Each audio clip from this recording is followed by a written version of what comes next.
अब लालू यादव जी को हिम्मत ही नहीं हुई कि अपने दामाद को अपनी पार्टी से वहाँ चुनाव लड़ाए, तो कांग्रेस पार्टी से भीख मांगकर एक सीट चुनाव लड़ा रहे थे। लालू जी के दामाद को लालू जी की पार्टी में विश्वास नहीं है, आस्था नहीं है, इसलिए वो कांग्रेस पार्टी के पंजा छाप से वहाँ चुनाव लड़ रहे थे।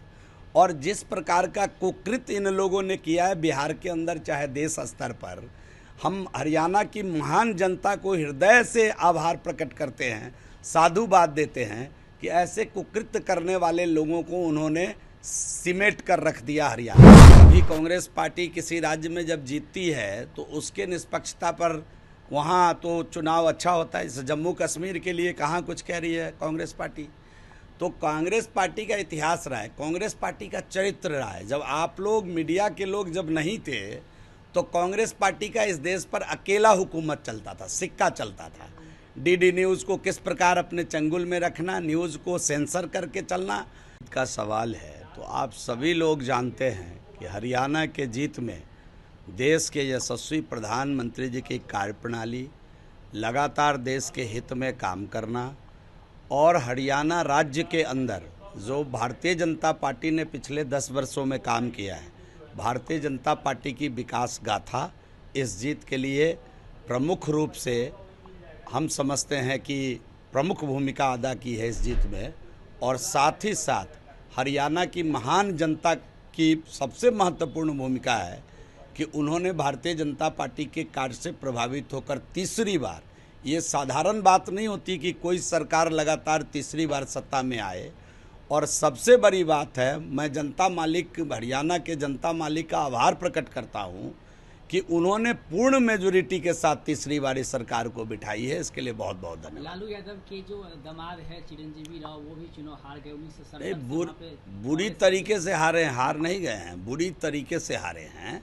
अब लालू यादव जी को हिम्मत ही नहीं हुई कि अपने दामाद को अपनी पार्टी से वहाँ चुनाव लड़ाए, तो कांग्रेस पार्टी से भीख मांगकर एक सीट चुनाव लड़ा रहे थे। वहाँ कांग्रेस के सिंबल पर लालू जी के दामाद चुनाव लड़ रहे हैं। पहली बात तो ये कि लालू जी के दामाद को लालू जी की पार्टी में विश्वास नहीं है, आस्था नहीं है, इसलिए वो कांग्रेस पार्टी के पंजा छाप से वहाँ चुनाव लड़ रहे थे। और जिस प्रकार का कुकृत इन लोगों ने किया है बिहार के अंदर चाहे देश स्तर पर, हम हरियाणा की महान जनता को हृदय से आभार प्रकट करते हैं, साधुवाद देते हैं कि ऐसे कुकृत्य करने वाले लोगों को उन्होंने सिमेट कर रख दिया हरियाणा के अंदर। दिवेश मिश्रा जी, कांग्रेस को हार बर्दाश्त नहीं हो रहा है, लगातार निष्पक्षता पर सवाल उठाए जा रहे हैं, कहा जा रहा है कि देखिए ये तो अब कई बार ऐसा लगता है, आप लोगों को नहीं लगता है कि कभी कांग्रेस पार्टी किसी राज्य में जब जीतती है तो उसके निष्पक्षता पर वहाँ तो चुनाव अच्छा होता है। जैसे जम्मू कश्मीर के लिए कहाँ कुछ कह रही है कांग्रेस पार्टी। तो कांग्रेस पार्टी का इतिहास रहा है, कांग्रेस पार्टी का चरित्र रहा है। जब आप लोग मीडिया के लोग जब नहीं थे तो कांग्रेस पार्टी का इस देश पर अकेला हुकूमत चलता था, सिक्का चलता था। डीडी न्यूज़ को किस प्रकार अपने चंगुल में रखना, न्यूज़ को सेंसर करके चलना, ये सब कांग्रेस पार्टी की पुरानी आदतों में शुमार है। तो उनको भय हो रहा है कि कहीं आज जो बैठे लोग हैं ऐसा तो नहीं कर रहे हैं, लेकिन अगर हम ऐसा करते तो हम तो श्रीनगर, जम्मू कश्मीर भी जीत जाते, श्रीनगर में भी हमारा खाता खुल जाता। अब इस देश में कोई बुर्बक नहीं है, हम लोग अपनी बिहारी भाषा में बोलते हैं ना बुर्बक, तो कोई इस देश में बुर्बक नहीं है, सब इस बात को समझ रहा है।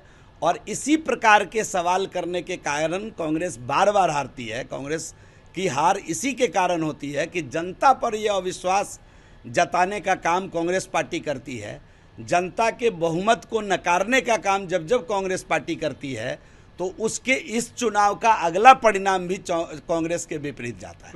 चोरी करने को लेकर तेजस्वी यादव के ऊपर आपके पार्टी के नेताओं ने आरोप लगाया था, अब जाकर उन्होंने स्पष्टीकरण दिया है और यह साफ कहा है कि मैं मानहानि करूंगा। अच्छा, वो क्या करेंगे? कोर्ट में चुनौती देंगे तो उसका जवाब जिन पर देंगे वो देंगे, वो सक्षम होंगे, जो बोले होंगे।